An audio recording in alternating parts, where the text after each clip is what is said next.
सरकार हर बार ये कहती है कि इंडिया पहला कंट्री नहीं है जहां पे इथेनॉल ब्लेंडेड पेट्रोल इस्तेमाल हो रहा है। बहुत सारे ऐसे कंट्रीज हैं, ये कोई पहली बार नहीं हो रहा। सरकार आधी जानकारी दे रही है।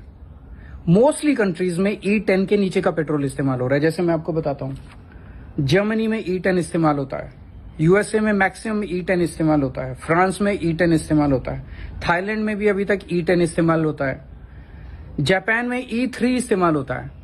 2030 तक जापान अपने आप को E10 के लिए तैयार करेगा और 2040 तक, यानी कि 15 साल फेज आउट पीरियड जापान दे रहा है, पर 2040 तक E20 के लिए जापान तैयार होगा। थाईलैंड ने 2008 में पहली बार इंट्रोड्यूस किया था E20 ट्रायल बेसिस पे। आज 16 साल हो गए, अभी भी थाईलैंड के अंदर आपको ऑप्शन मिलता है, आप E10 इस्तेमाल कर ले सकते हैं या E20 ले सकते हैं। ब्राजील में आज फ्लेक्सी फ्यूल है, E100 भी ले सकते हैं, E30 भी ले सकते हैं। अगर आप पेट्रोल पंप पे जाते हैं तो E30 मिलता है, सारे व्हीकल्स वहां पे E30 कंप्लायंट हैं और आपको E100 भी मिलता है। लेकिन ब्राजील में पहली बार E5 1931 में इंट्रोड्यूस हुआ था। 1985 में जाके वो E20 के कंप्लायंट हुए, 50 साल लिए।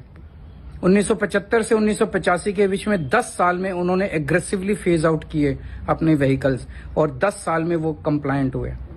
तो जितने भी कंट्रीज का एग्जांपल है, उन्होंने आपको 10 साल, 20 साल, 15 साल, इतने साल लिए उन्होंने वो ट्रांजिशन करने के लिए। और हमारे देश में क्या हुआ, 6 फरवरी 2023 को भारत सरकार ने ट्रायल बेसिस पे देश के 1900 पेट्रोल पंप पे E20 इंट्रोड्यूस किया और 3 साल बाद 1 अप्रैल 2026 को पूरे देश के 90,000 पेट्रोल पंप के ऊपर इसको थोप दिया गया। ऐसे तो कहीं नहीं हुआ। हमारे देश में 22 करोड़ व्हीकल ऐसे हैं जो कि 2 व्हीलर हैं और जो कि E20 इस्तेमाल नहीं कर सकते। 8 करोड़ 4 व्हीलर ऐसे हैं, कार, गाड़ियां, जो कि E20 नॉन कंपेटेबल है, E20 इस्तेमाल नहीं कर सकते। 30 करोड़ गाड़ियां कबाड़ा हो जाएंगी सरकार की जिद की वजह से। मेरी हाथ जोड़ के विनती है, सरकार से जिद मत करो, कम से कम इतना कर दो, हर पेट्रोल पंप पे ऑप्शन दे दो, E5, E10, E20, जो आदमी जो इस्तेमाल करना चाहे उसको दे दो। अलग अलग प्राइस रख दो, आदमी अपनी जेब के हिसाब से और अपनी सुविधा के हिसाब से, अपनी समझ के हिसाब से जिसे खरीदना चाहेगा खरीद लेगा।